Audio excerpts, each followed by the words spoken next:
The Count of Monte Cristo, directed by Kevin Reynolds and released in 2002, is a cinematic adaptation of Alexandre Dumas' classic novel, first published in serial form between 1844 and 1846. The story is set against the backdrop of early 19th century France, a tumultuous period marked by political upheaval and social transformation. This era saw the fall of Napoleon Bonaparte, the Bourbon Restoration, and the subsequent rise of the July Monarchy, which created a landscape of shifting allegiances and intrigue. The novel, and by extension the film, captures the essence of this period, weaving a narrative that explores themes of betrayal, vengeance, and redemption amidst the dramatic political and social changes of the time. Count of Monte Cristo. That's Cristo, you dumb shit. By Alexandre Dumas. Dumbass. The film begins with Edmond Dantes, played by Jim Caviezel, an honest and unassuming sailor who is falsely accused of treason by his best friend, Fernand Mondego, played by Guy Pearce, and a group of other conspirators. Dantes is imprisoned in the grim Chateau d'If, where he meets Abbé Faria, played by Richard Harris, a fellow prisoner and a scholar. Faria educates Dantes over the years, imparting knowledge in various fields and revealing the location of a hidden treasure on the Isle of Monte Cristo. Upon Faria's death, Dantes escapes from prison and recovers the treasure, transforming himself into the wealthy and enigmatic Count of Monte Cristo. What do you want to buy? Revenge. He meticulously plans and executes his revenge on those who betrayed him, manipulating events to ensure their downfall. In the process, Dantes grapples with his identity, morality, and the consequences of his quest for vengeance. Stoicism, an ancient Greek philosophy founded by Zeno of Citium, emphasizes the development of self-control and fortitude as a means of overcoming destructive emotions. Central to Stoicism is the idea that individuals should focus on what they can control and accept what they cannot.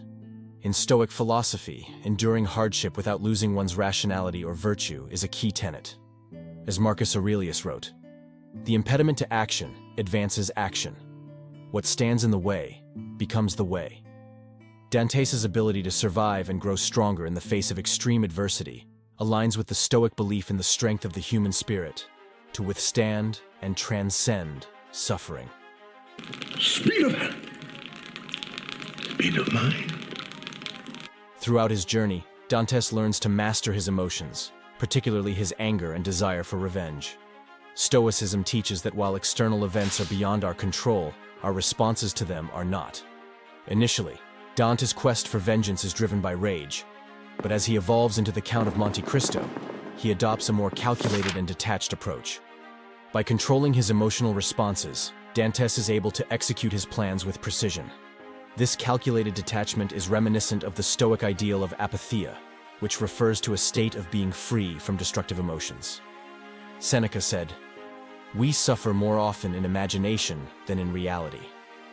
While Dantes' revenge is not entirely virtuous from a Stoic perspective, his ability to manage his emotions and use reason to guide his actions demonstrates a significant alignment with Stoic principles. Translation. Take first, money later. Wisdom, a central virtue in Stoicism, is exemplified in Dantes' transformation through the knowledge imparted by Abbé Faria. The education he receives in prison not only equips him with practical skills, but also instills in him a deeper understanding of human nature and the world. This pursuit of wisdom is fundamental to Stoicism, which holds that understanding the world and our place in it is key to living a virtuous life. Dantes' intellectual growth allows him to see through the superficialities of society and understand the motivations and weaknesses of those around him. As Epictetus noted, it is impossible for a man to learn what he thinks he already knows. This wisdom becomes his most powerful tool in orchestrating his revenge and ultimately achieving his goals. While Dantes' actions can be morally ambiguous, his journey also touches on themes of justice and virtue. Stoicism advocates for living in accordance with nature and reason, striving to act justly and virtuously. Dantes' initial quest for revenge evolves into a broader pursuit of justice, as he seeks to right the wrongs done to him and others. The resolution of the film suggests a return to virtue for Dantes.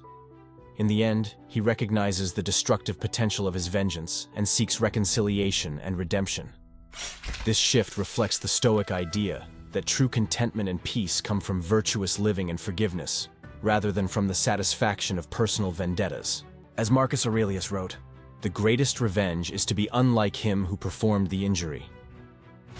The Count of Monte Cristo is a rich narrative that, while primarily a tale of revenge, subtly aligns with the principles of Stoicism.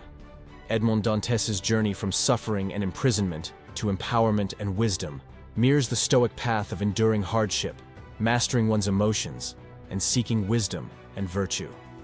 The film encapsulates the timeless struggle between vengeance and justice, ultimately suggesting that true peace and happiness are found not in retribution, but in understanding, virtue, and forgiveness. Thank you for watching. We appreciate you joining our journey through the profound philosophy of Stoicism in daily life and pop culture. We'll see you on the next one.